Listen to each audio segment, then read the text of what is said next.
Next, I will call upon our esteemed guest, Sheikh Suleiman Mullah, all the way from South Africa. And honestly, I don't even have enough words, or I can't even think of the right words to choose to thank him. He has traveled all the way from South Africa, arrived a Friday evening after traveling for 25 hours. And being with us for 2 days, he has to travel back today, this evening. And that's another 25 hours. So he has traveled all that way just to be with us here in this gathering. May Allah subhanahu wa ta'ala accept his efforts, and may Allah subhanahu wa ta'ala reward him abundantly. Sheikh Suleiman Mullah, South Africa. The topic is depression versus contentment.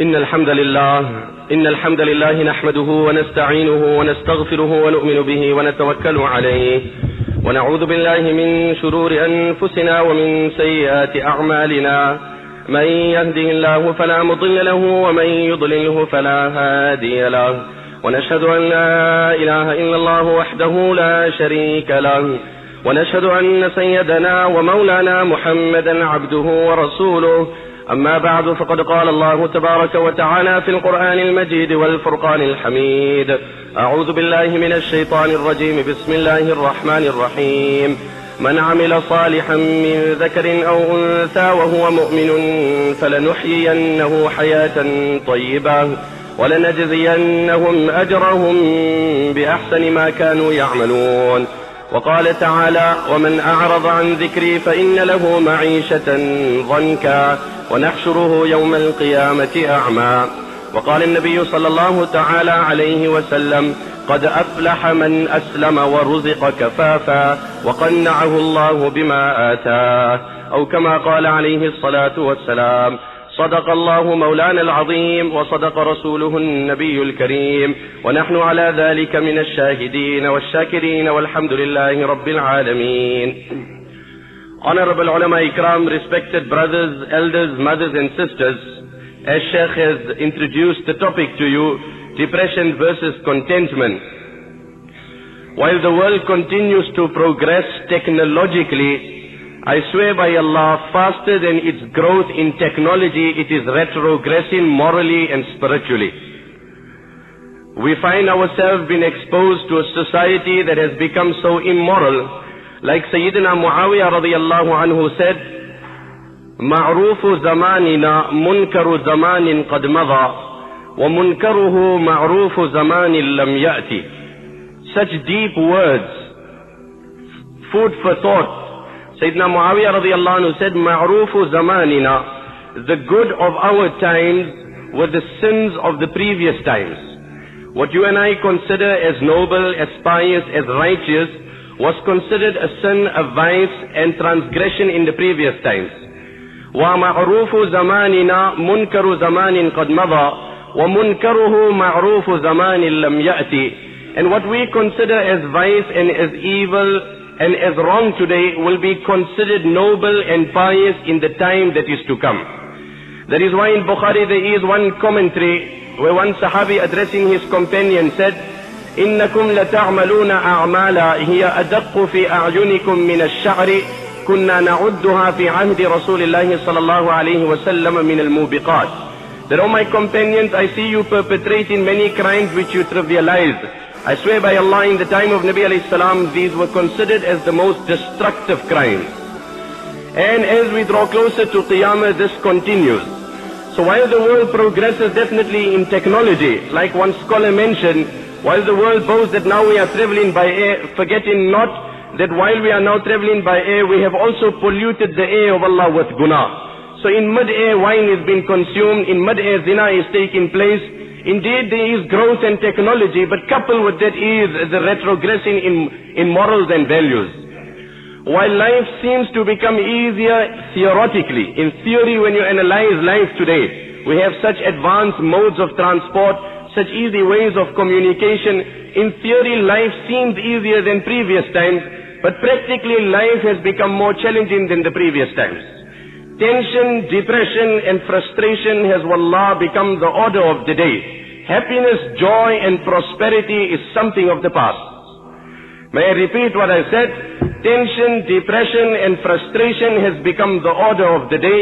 Happiness, joy and prosperity has become something of the past. Never mind becoming a victim to any tragedy, which perhaps might warrant depression. A person met in an accident, lost a beloved, lost his wealth, lost a job.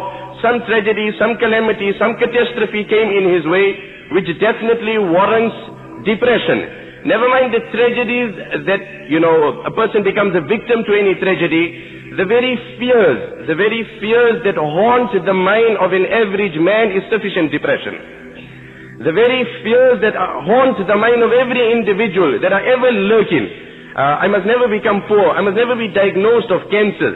This must never happen. The fears that are ever lurking in the heart and the mind of every man is sufficient depression in the life of every person. Like the poet says, I wish you could understand Arabic. You can appreciate these couplets if you understand Arabic. He says, he presented in the surgery of a physician, سألت من الأطباء خبيرا ذات يوم مما شيبي. سألت من الأطباء خبيرا ذات يوم مما شيبي. فقال بلغموا. فقلت له على غير احتشام لقد اخطأت فيما قلت بلغموا. He said, I went to the doctor and I asked him, the doctor assessed me, I'm gone white. What is the reason? Mimma shaybi. Like it comes in the authentic ahadith that Nabi alayhi salam said, when Nabi alayhi salam was told, Shibta ya Rasulullah, O Nabi of Allah, you are aging, you are becoming white. Nabi alayhi salam said, Shayyabatni al-hudu wa akhawatuha. It is the frightening description of Qiyamah in Surah Hud, which makes my hair white. And we learn in the authentic ahadith that there were 20 strands of white hair on the blessed body of Nabi alayhi salatu wasalam. And another poem comes to mind while I'm saying this here. The poet says, لَنَا خَطُّ وَلِلْأَيَّامِ خَطُّ لَنَا خَطُّ وَلِلْأَيَّامِ خَطُّ وَبَيْنَهُمَا مُخَالَفَةُ الْمِدَادِ فَأَكْتُبُهُ سَوَادًا فِي بَيَاضِي وَتَكْتُبُهُ بَيَاضًا فِي سَوَادِي. I wish you can understand Arabic. Really, it has to be understood in Arabic. The time says, the poet says, I have a pen and the time has a pen. The era in which we are living, it has a pen. And as we are talking, our time is just moving away. That is why Hassan Basri said regarding the Sahaba, أَدْرَكْتُ أَقْوَامًا كَانَ أَحَدُهُمْ أَشَحَّ عَلَى عُمْرِهِ مِنْهُ عَلى دِرْهَمِهِ. That I sat in the company of Sahaba and I found them more possessive over their time than their wealth. I found them, they were more possessive. They clinged on to, they were flexible with their money. They were not hard on their money, but they were very hard on their time. Nobody could take time from them. أَدْرَكْتُ أَقْوَامًا كَانَ أَحَدُهُمْ أَشَحَّ عَلَى عُمْرِهِ مِنْهُ عَلَى دِرْهَمِهِ. So the poet says, لَنَا خَطٌّ, I have a pen and the time has a pen. وَبَيْنَهُمَا مُخَالَفَةُ الْمِدَادِ. The only difference is the ink. فَأَكْتُبُهُ سَوَادًا فِي بَيَاضِ. My pen has black ink. I write with black ink on white paper. And the time writes with white ink on black hair.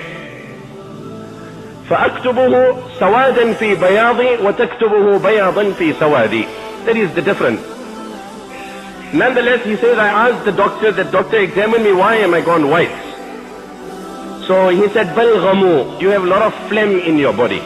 فَقُلْتُ لَهُ عَلَى غَيْرِ احْتِشَامٍ لَقَدْ اخْطَأْتَ فِي مَا قُلْتَ بَلْغَمُوا. Instantly I said, doctor, I respect your expertise. You need to understand Arabic to appreciate what has been said.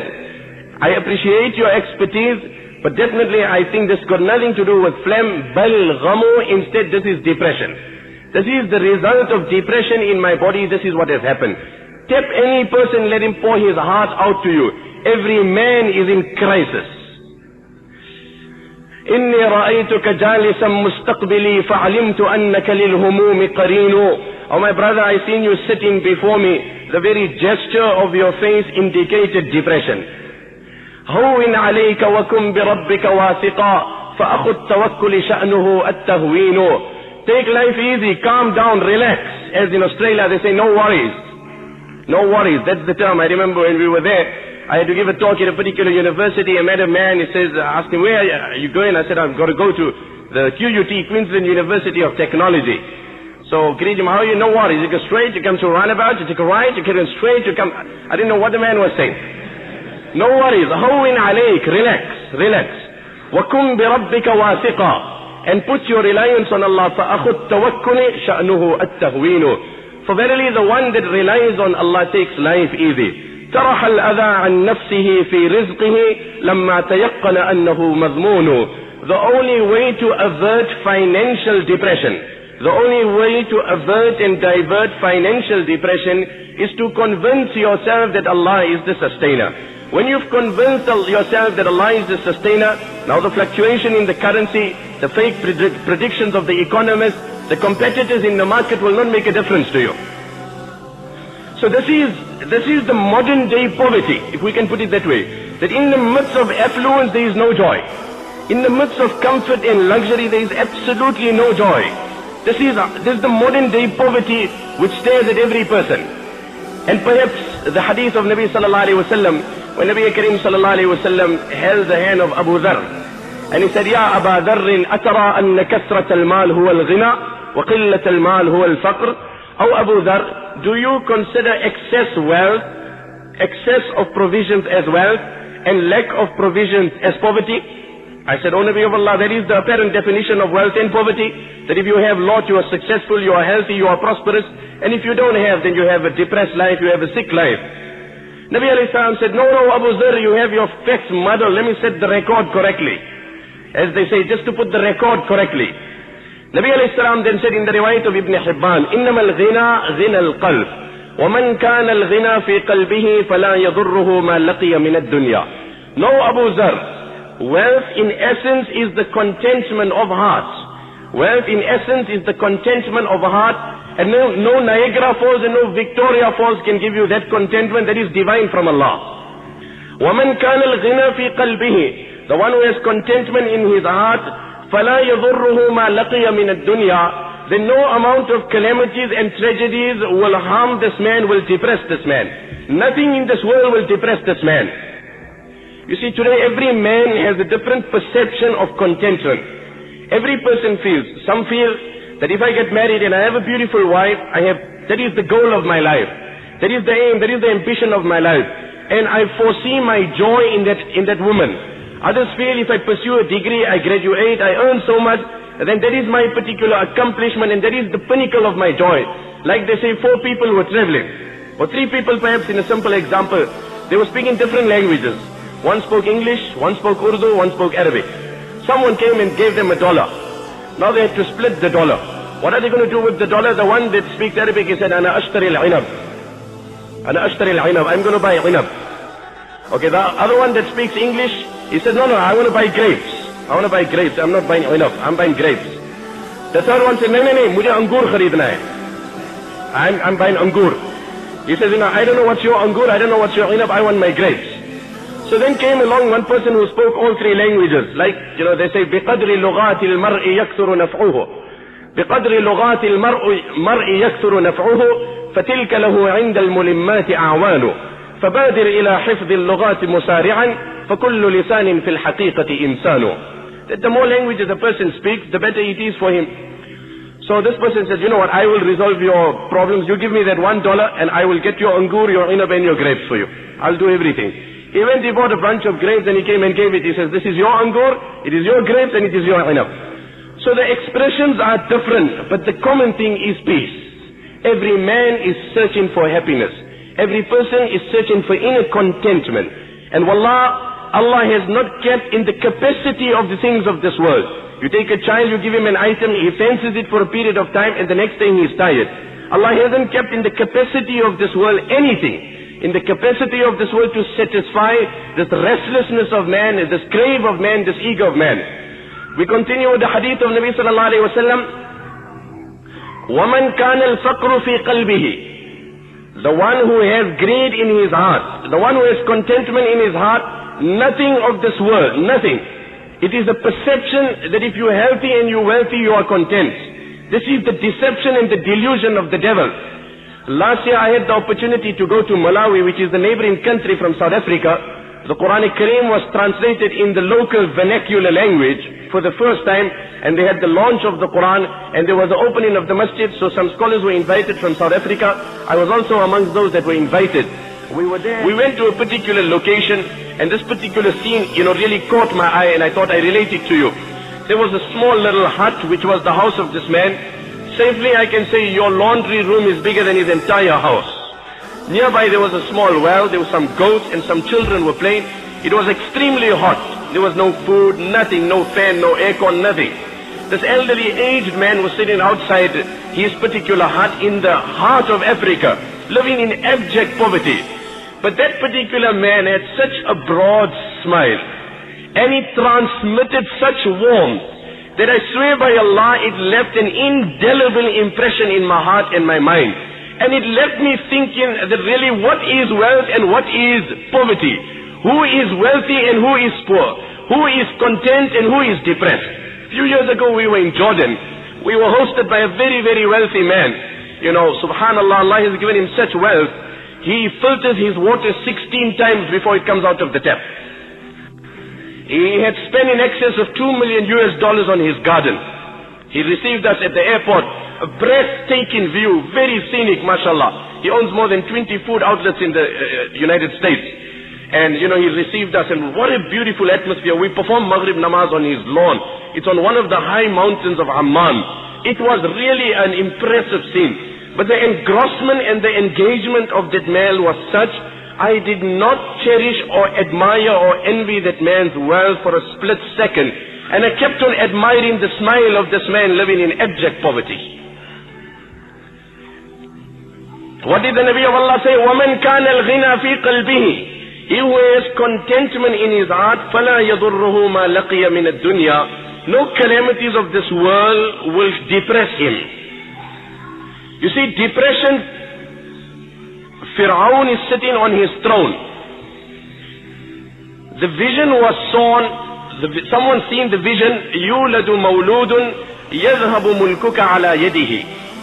That a child will be born and you will lose your kingdom at the hands of that child. The child is not yet born. Fir'aun is still governing. But scholars write from that day onwards, وَطَارَ نَوْمُهُ. وَبَقِيَ فِرْعَوْنُ لَا يَطِيبُ لَهُ طَعَامًا وَلَا شَرَابًا. That was the end of food, drinks, happiness and joy. From that day onwards, imagine the child is not yet born. They haven't yet made the diagnosis of cancer. Doctors suspect there is cancer. That's the end of joy in the life of that man.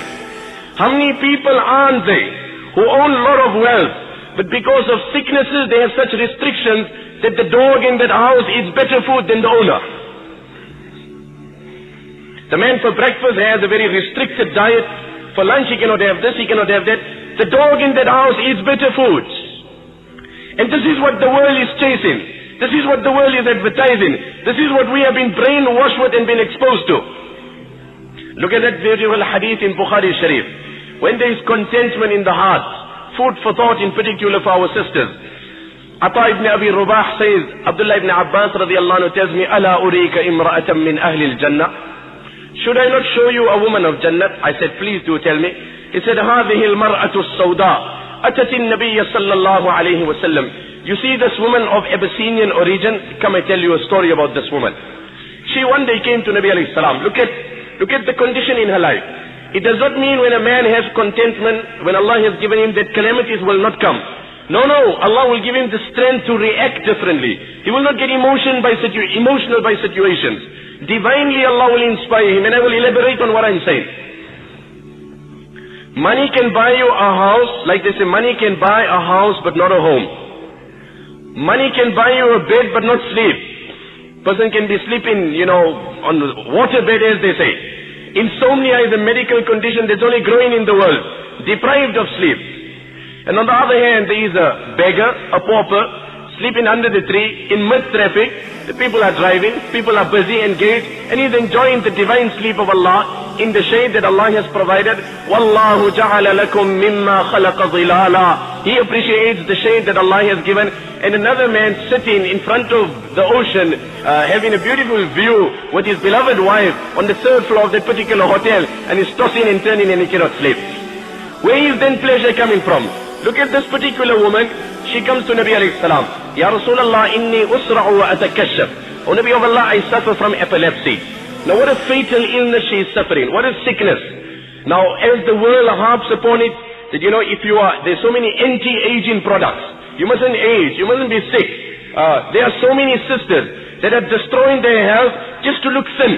just to look attractive, seductive, that I must look thin, I must look appealing as this particular woman on this magazine and that magazine. Because I am made to believe that if I look thin, sweet, attractive and seductive, then I am successful and I am content. Yet that particular pill is destroying that woman. She is suffering. She is deprived of food. You know, like they say, the typical American mentality of dropping the levels of obesity is going to a particular shop. Can I have a double cheesy burger and a Diet Coke?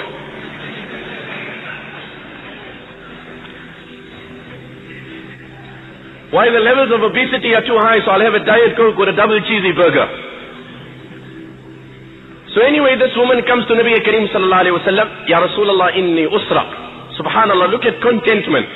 I swear by Allah, it comes divine from Allah. O Nabi of Allah, I suffer from epilepsy.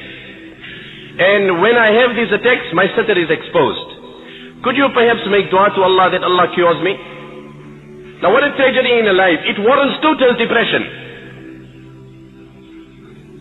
Subhanallah, what are the teachings of Nabi Kareem sallallahu alayhi wa sallam? The Nabi of Allah, one was to lift his hands and instantly make dua and Allah will respond positively and cure the woman. But the Nabi of Allah gave her a choice. In shi'ti da'awtu Allah an yu'afik. Wa in shi'ti sabarti walakil jannah. You have one of two choices. If you so wish, I will make dua to Allah now. He will cure you instantly, permanently, totally. On the other hand, if you endure, persevere, and exercise patience, I promise you Jannat is yours. Now in today's terms, when a person understands that sickness means depression, it means medical expenses, it means burden in the family, it entails a host of other things. Naturally a person is so desperate for cure, he'll do anything and everything. Another one, while I'm speaking about this, another hadith comes to mind. Aisha Fatima radiallahu anha comes home, she is hungry. Ali radiallahu anhu is hungry.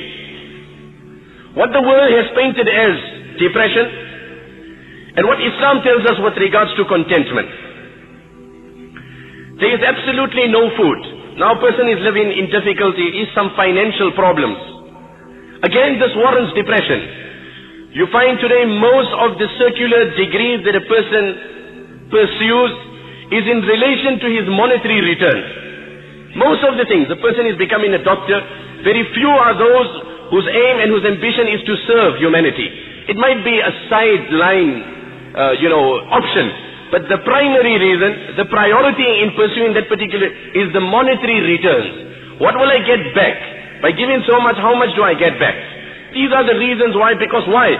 The perception is the day I have wealth, I am successful and I'm content. I am happy the day I have wealth. That is the end of sadness, depression.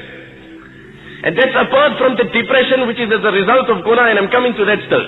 I swear by Allah, the greatest contributing factor to depression is guna. I have that young boy who after he takes a pill and he's on a buzz and he's on cloud 9 and he's safe, floating somewhere else, as soon as he becomes sober, he goes through such depression that he's left with one of two options.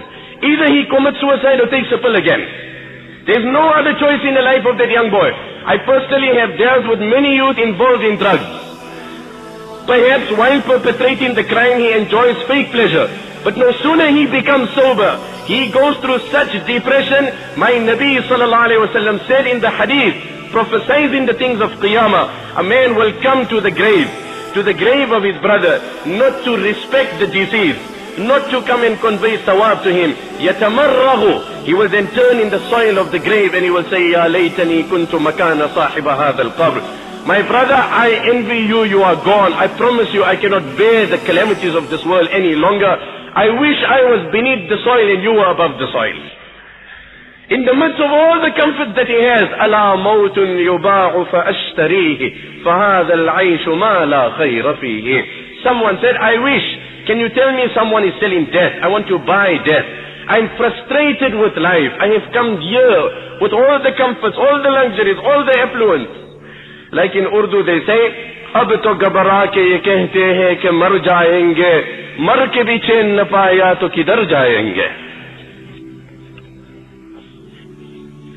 Now in a fit of frustration you say, I wish I die, I wish I die, I wish I die.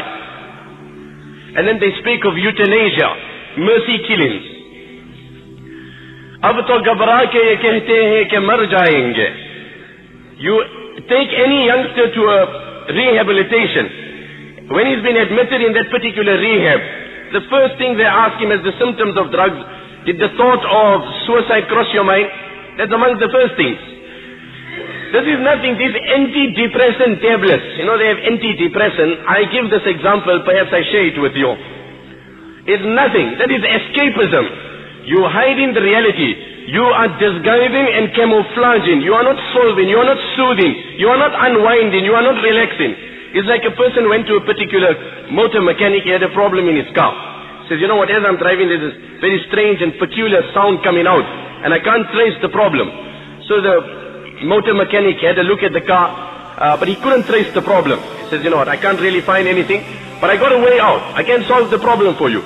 If it really bothers you while driving, just put your radio a bit louder. If the noise bothers you, just put your radio, and I promise you your problem will be solved without any money. I won't take a cent from you. You just turn the volume a bit louder and that's it. I swear by Allah, that is antidepressant tablets. You have solved no problem. You have only camouflaged it, you've disguised it. The problem remains. Become sober and it's worse than what it was. That is antidepressant tablets. The riwayat of Bayhaqi, Nabi alayhi salam said, La hawla wa la quwwata illa billah, is the cure of 99 ailments, the least of which is depression. The least of which is depression. Inna sadaqat as-sir tudfi'u ghadab ar-rabbi. Let me complete that hadith. Fatima radiallahu anha comes home. There is no food. Now what happens to a man today again? The perception is that when there isn't wealth, when there isn't food, when there's sickness, these things warrant depression. In Western circles, what happened to people in this situation? So anyway, Ali radiallahu anhu tells Fatima radiallahu anha that go to your father and ask him if there is some food. Fatima radiallahu anha comes to the house of Nabi sallallahu alayhi wasallam. How did they react to situations? Sometimes it's just a change of attitude. It's not the change of condition, it's the change of attitude that brings pleasure to life. Fatima radiallahu anha comes and knocks on the door. Ayman radiallahu anha is seated by Nabi alayhi salam. From the very tone of the knock, Nabi alayhi salam said, Inna hadha ladaqqu Fatima. This is my Fatima knocking at the door. وَلَقَدْ أَتَتْنَا فِي سَاعَةٍ مَا عَوَّدَتْنَا أَن تَأْتِينَا فِي مِثْلِهِ. And my Fatima has come on a strange time. Normally my Fatima will not visit me on this time. Definitely there is something that is bothering my daughter. She enters the house of Nabi sallallahu alayhi wasallam. Which father wants to see his daughter coming home with hunger? And Allah forbid that don't happen. If that comes and happens to her, how would we react to the situation? We will go through depression that I don't know what and where we will go. Look at how the Nabi of Allah reacts. Nabi alayhi, she sits down, she then praises Nabi alayhi salam, durood and salawat on the noble personality. And then, she in a very subtle way, she indicates, in a very modest way, Ya Rasulullah sallallahu alayhi wa sallam, هذه الملائكة طعامها التهليل والتسبيح والتحميد فما طعامنا. O Nabi of Allah, the angels glorify Allah perpetually, satisfy their needs by worshipping Allah. Myself, your son-in-law and your grandchildren have absolutely no food. Could you perhaps make some arrangements? Do you know what an emotional meeting that is? Can any father contain himself? Allah, don't ever let that happen to us. To find your daughter coming in this way, to see your grandchildren hungry. The Nabi of Allah's eyes become moist. He comes into emotions. But he calms himself down, subhanallah. Divinely contentment. Allah inspires it. The Nabi of Allah says, O Fatima, and this is what the Nabi of Allah told that woman, and I want to mention, وَمَنْ كَانَ الْغِنَى فِي قَلْبِهِ, the one who has contentment in his heart, no worldly condition will depress him. Conditions will come upon him. Conditions will come upon him. Like they say, having Allah on your side does not mean sailing on the ocean with no waves. It doesn't mean that. But having Allah on your side means sailing in such a ship which no storm can sink. That is what it means. It doesn't mean you will not have storms. You will have storms, you will have waves. But when you have Allah on your side, no storm will sink that ship. No storm will sink that ship. That is divine contentment that Allah will give. And nothing of the world can give you this. They have tried anything and everything to get that happiness. And in the end there's nothing. When the wealth of Persia came into Medina Munawwara, Sayyidina Umar radiallahu anhu started crying. Abdul Rahman ibn Auf said, Inna hadha la yawmu sururin. Amir al-Mu'mineen, wealth, affluence, prosperity. This is a day of triumph. This is a day of victory. This is a day of joy. Such wealth we anticipate Allah has given us. Why are you mourning when Allah is opening the days of victory? But look at the far-sightedness of Umar. How deep his sight and how far his vision was. He said, Inna hadha al-mal lam yu'tihi Allahu qawman illa alqa Allahu baynahum al-adawata wal-baghda. Study the history of affluence. What did Sayyidina Umar say? Study the history of affluence. Whenever it came to a nation, it divided them. Whenever it came to a nation, it snatched joy from them. It took inner happiness. There were times when one person were working and 10 people were living and everybody was happy. Today 10 people are working, end of the day not one is happy. End of the month not one is happy. This is the modern day poverty. In the midst of all comforts and luxuries, there is no happiness, there is no joy. The object of nikah is that when you look at your wife, it must put an end to depression and not start depression. The object of nikah is that when you look at your wife, it must put an end to depression and not start depression.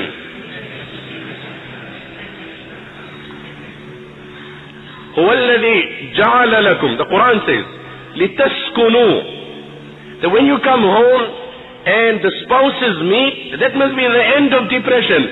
The fatigue, the frustration that the husband experienced throughout the day. The tiredness, the wife had an agenda, the children, the house, the domestic work, so many duties. Both had a long, tiring day that exhausted the respective partners. The Quran says the fundamental object of your marriage is that when you meet, it must put an end to depression. If you are meeting with your spouse and it is starting depression, I swear by Allah, even if you live in a palace and in affluence, the very fundamental object of that marriage is forfeited. هُوَ الَّذِي جَعَلَ لَكُم مِّن بُيُوتِكُمْ سَكَنًا. Allah says the object of your house is, it must put an end to tiredness and fatigue. Today no man can sit at home, doesn't want to go out. Come weekend run, come holiday go. If your house can't give you comfort, then better than that is a hut. The Quran says the object of your house is, it must bring inner joy, inner satisfaction, that there is no bounds, no restrictions, no formalities. You can relax yourself, you can sit as you want to, you are free and at liberty. If your house cannot contain you, cannot attract you, in English they say the one that doesn't find joy at home will find it nowhere. The one that does not find joy at home will find it nowhere. So the Nabi of Allah then tells his daughter, O Fatima, if you want, I will give you 5 sheep, which someone brought and gave to me. I give it to you. You take it home, slaughter it and eat it. And if you want, عَلَّمْتُكِ خَمْسَ كَلِمَاتٍ عَلَّمَنِيهِنَّ جِبْرِيلٌ. Or otherwise I teach you 5 words, 5 ayat, 5 du'as, which if you recite will soothe you, satisfy you, your hunger, your depression, your pain, your agony, today, tomorrow, when your father is around and when he's gone. We learn from these ahadith that there is a price for this divine joy. There was nothing wrong for the Nabi of Allah to say, "Here my daughter, take the sheep also and take the du'as also." But he didn't do that. He said, take the sheep or the dua, one of the two. Bearing in mind this is a father who sees his own daughter hungry.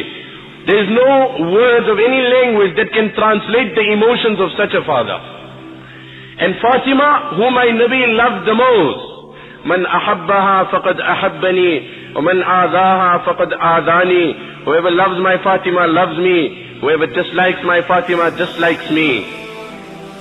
Hassan and Hussein, the coolness of my eyes.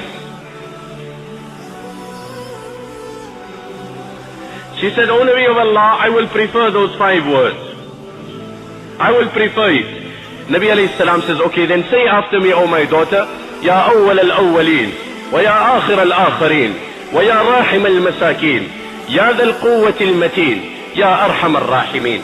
She takes this, she reads this, she goes home, she returns to her husband. Imagine your wife send you with a shopping list and you come back with a dua.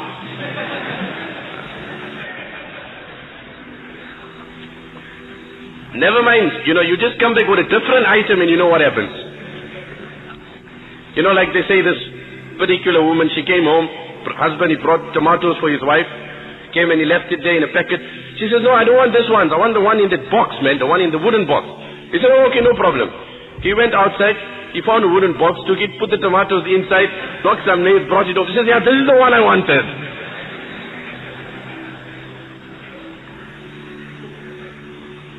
Anyway, she comes with dua. Now what I'm saying, these are situations that bring depression to us. I don't know, has the tragedies of our times become more, or has our forbearance levels dropped more? Petty things today, trivial things, a man goes through depression. And immediately, he needs to do this, he needs to go, he's back onto his drugs, he's doing this, he's doing trivial things, and a person cannot contain himself. Petty issues, and a man is divorcing his wife. And subhanallah, look at this condition. Husband, wife and children, all are hungry. She comes home, she reads the du'as to her husband, the husband is happy. The children, they soothe the children. The children are too young, too tender to fathom, to appreciate. But how Allah gave contentment to Fatima through this dua, Fatima's hunger was the price of this contentment. I said it on a full stomach, my brother, you heard it on a full stomach. Neither I can appreciate what this dua can do, neither you can appreciate. I and you both will have to collectively knock the door of Fatima to understand the hidden tranquility that Allah has kept in this dua. Neither I nor you, the tranquility that Allah has kept, and how soothing this dua is, that we'll have to ask Fatima. Her hunger and the hunger of her husband and her children collectively was the result of the divine tranquility that Allah provided to her. Like they say, this person was sitting and relaxing. So someone said, get up and do something good in your life, man. What are you wasting your life for? He said, what must I do? He says, go work and make some money, man. And then get married. And then, well, you can perhaps go for a vacation. And then what? Sit by the beach and relax. He said, well, I'm doing that now. I'm doing that now. Why must I go through all those procedures? Must I go through 5 procedures? I'm relaxing now. إن أنا لم أفز بمراد سعي وكم من حسرة تحت التراب. If I did not accomplish my material goal in life, what's the harm? You died as a doctor, I died as an ignorant man, but then we entered through one door. What's the first? Well, you made it, well and good. I didn't make it, well, what's the difference? End of the day, who is happy in his life? Who has divine happiness and joy? Do some soul searching.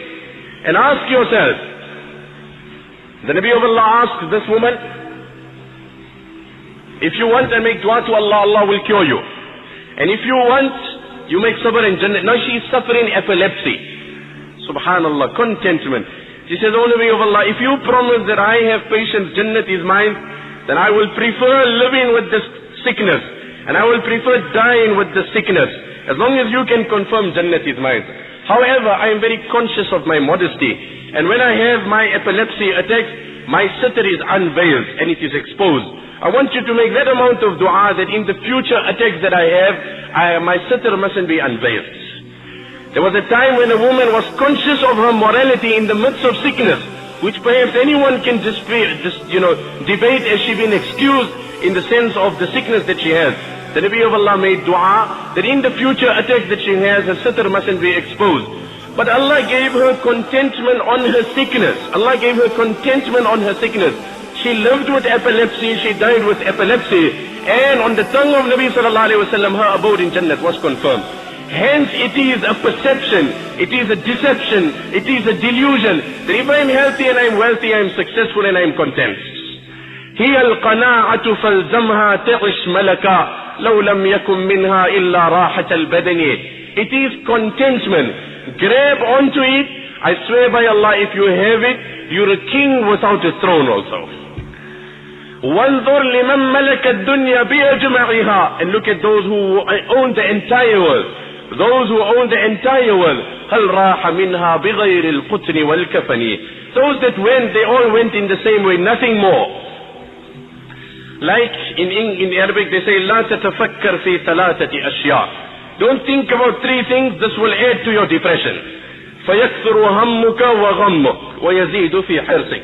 This is the formula of depression. This is the formula of getting depressed. And today inevitably every man has this in his mind. لا تتفكر في فقرك. Don't think about the day I won't have money, the day I lose my job, the day this happens to me. Don't plan, or don't fear. Don't sit and think about the moments where I won't have wealth. Why? This will only increase your greed, and it will add to your anxiety, and it will multiply your depression. Number two, لا تتفكر في طول البقاء. Do not plan a long future in life. Allah alone knows the destiny of every man. But if a person plans a long future, then he will have to amass much more, because he'll say at the age of 70 I need this, at 80 I'll need this, at 90 I'll need this, because I'm around till 100. Like تُؤَمِّلُ فِي الدُّنْيَا, these couplets are so beautiful. تُؤَمِّلُ فِي الدُّنْيَا طَوِيلٌ وَلَا تَدْرِي إِذَا جَنَّ لَيْلٌ هَلْ تَعِيشُ إِلَى الْفَجْرِ. فكم من صحيح مات من غير علة وكم من عليل عاش دهرا إلى دهر وكم من فتى يمسي ويصبح آمنا وقد نسجت أكفانه وهو لا يدري. تؤمل في الدنيا الطويل. Oh my brother, you are very ambitious in this world, yet when the night sets in you don't know if you will see dawn or not. ولا تدري إذا جن ليل هل تعيش إلى الفجر فكم من صحيح مات من غير علة. There are so many healthy people who died without any apparent reason. وكم من عليل عاش دهرا إلى دهر. And there are so many people who are fatally ill yet lived for decades. وكم من فتى يمسي ويصبح آمنا وقد نسجت أكفانه وهو لا يدري. And there are so many youth. So the concluding couplets. There are so many youth who live in comfort and affluence, knowing not that the coffin in which he will be wrapped has been prepared, and the hole in which he will be lowered has been dug. وَكَمْ مِنْ فَتَنْ. He gets up proud and arrogant, knowing not that my grave has been dug at this moment. So do not plan a long future. Allah alone knows this will add to your depression. As I was mentioning, brothers, the greatest contributing factor to depression, Allah's qasam, is gунah. There is nothing that will depress a man more than sin. Nabi alayhi salam says in the hadith, Inna sidqa tamanina. Today we find a person, we are living in such a promiscuous society. Such promiscuity, it is inconceivable. I was listening to a radio program back home in South Africa, and they were talking about, having an affair with strange women. And this particular, I don't know if you can call him a human, but anyway, he phones in, and he speaks about his experiences, and he says, well, I had relation with 1,000 women. People actually started calculating his age, and they even made a joke, and they said, I think you possess a weapon of mass destruction. That is a weapon of mass destruction. 1,000 women? Such a promiscuous society we are living in. And there is no joy. Allah's qasam, the greatest thing is sin. Nabi alayhi salam said, Inna sidqa tamanina. Listen to the words of Nabi alayhi salam. Honesty provides tranquility. Honesty in your dealings, in your interaction, provides divine happiness, joy, satisfaction. Now extend the realms of that hadith. Broaden the scope of that hadith.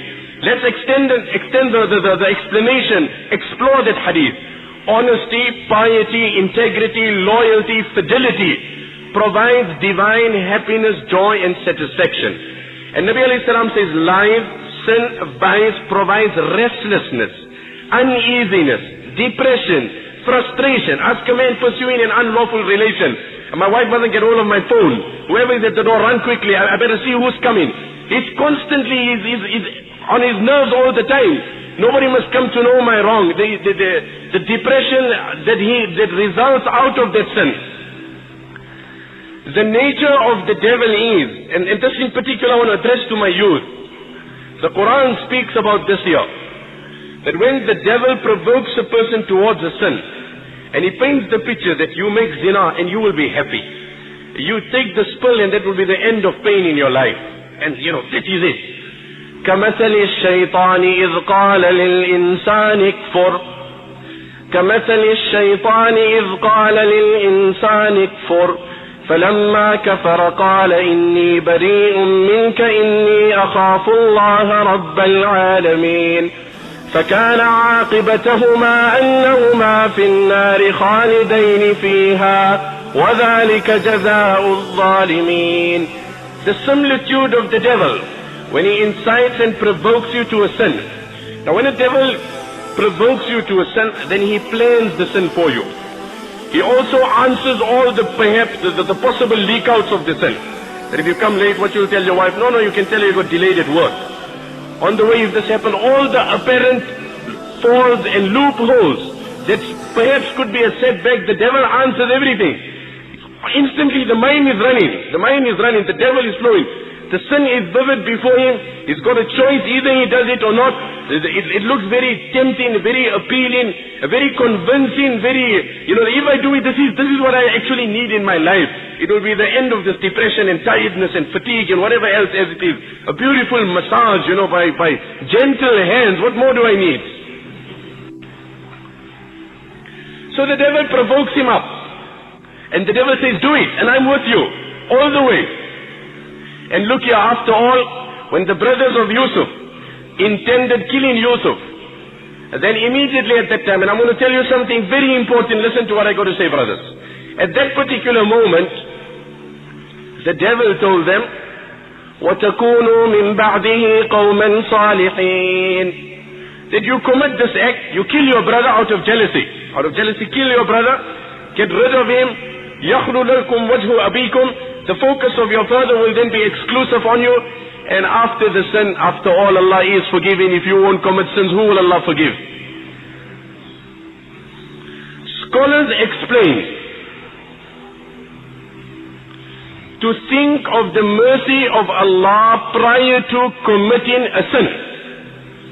To think of the mercy of Allah prior to committing a sin is like saying, burn yourself. I've got an ointment for burnt fingers, so burn yourself. I bought this ointment. If I'm not going to burn myself, who's going to use this ointment? So let me burn myself. I mean, I bought it here in case something happens, so let me burn. That is not the time to reflect on the mercy of Allah. Scholars explain, if a person ponders over the mercy and the forgiveness, the kindness and the tolerance, the respite and the clemency of Allah, prior to perpetrating a sin, his minor sin will become a major sin. That is what will happen. Oh, my Allah is so forgiving, I don't need to just look at this woman, I can have zina with her. When my Allah can forgive so much, let me satisfy myself totally. That is not the time to look at how merciful Allah is. After you have perpetrated, and for some reason or the other, we are humans, we succumb to the evil forces within us. At times it happens, we do succumb. We give in. We don't know why we're committing it, why we're perpetrating it. But for some reason we succumb to that evil force. After the sin, yes, reflect over the mercy of Allah. Do not despair. But never to think of the mercy of Allah prior to committing a sin. That's not the time. So the devil plans everything, and he reminds you of how forgiving Allah is also. And he promises you do this. فَلَمَّا كَفَرْ. When you make kufr, when you make zina, when you take that pill, and after you become sober, such depression engulfs your heart. What does the Quran say? وَكَانَ الشَّيْطَانُ لِلْإِنسَانِ خَذُولًا. وَكَانَ الشَّيْطَانُ لِلْإِنسَانِ خَذُولًا. The support, the encouragement, the person standing with you and provoking you with the devil, as soon as you perpetrate, he withdraws. The Quran says, خَنَّاسِ مِنْ شَرِّ الْوَسْوَاسِ الْخَنَّاسِ.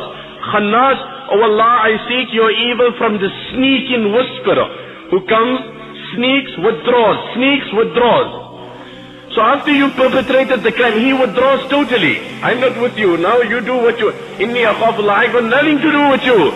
Now you, tough luck to you, my friend. You did it, you suffer it. The only way I can join you again is if you go back to that woman. If you take the pill again, I stand with you.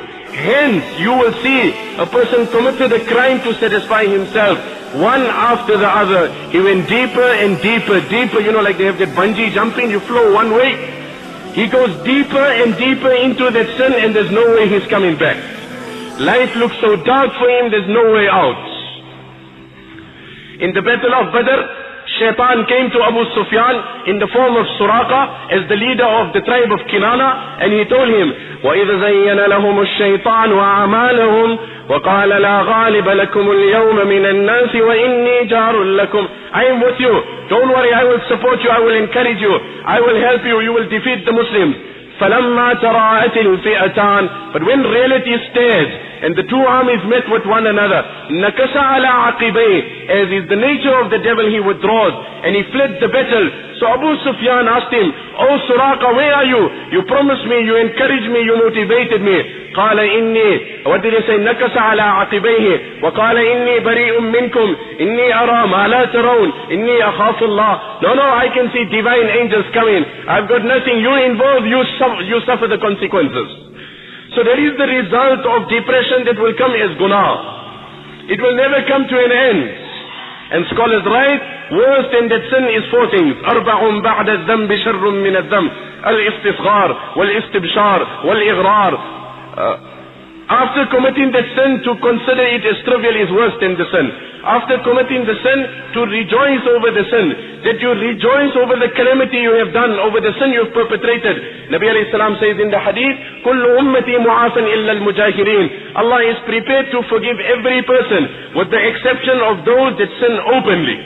With the exception of those that sin openly. And amongst those that are guilty of sinning openly are people who sin by night secretly. They sin by night, وَقَدْ بَاتَ يَسْتُرُهُ رَبُّهُ. And Allah conceals the man's sin. He does a sin, commits zina, takes a pill, does whatever wrong. And then in the morning he gets up and he doesn't rest until he doesn't unveil the veil of Allah. And he goes and says, I enjoyed this woman and I had this wine to bring this pleasure. Such a man has committed a crime which is unpardonable in the eyes of Allah.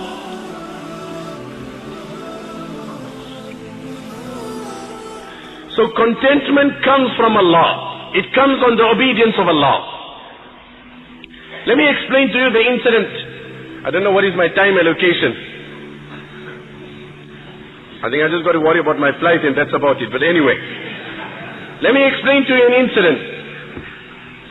When Allah wants to give peace in the battle of Uhud, you see, it's got nothing to do with wealth. It's got nothing to do